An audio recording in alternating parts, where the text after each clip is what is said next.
tulong tuig mipahigayon ang Mafre Insular ug Run for Road Safety dinhi sa Sugbo. Miabot og dulan usa ka libo ka mga participants ang misalmot sa tinuig nga fun run isip pag-edukar sa kamahinungdanon sa road safety. Kini kabahin sa corporate social responsibility sa Mafre Insular uban sa ilang pakigalayon sa Department of Education sukad niadtong tuig 2010. Sukad pagsugod sa ilang kampanya, nakahatag na sila kapin 600,000 ka mga road safety education modules and manuals sa libuan ka mga magtutudlo og mga tinun-an.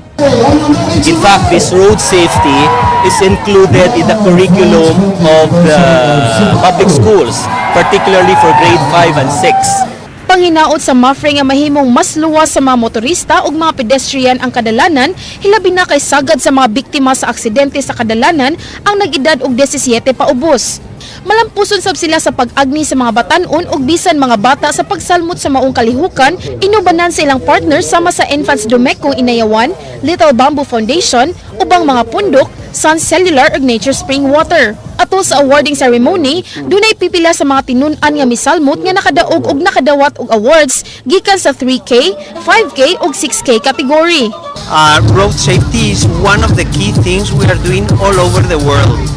Usa ka non-life insurance company ang Mafre Insular nga nagbase sa Espanya sukad pa niadtong tuig 1934 nga dunay 23 milyones ka mga kliyente sa 47 ka mga nasud.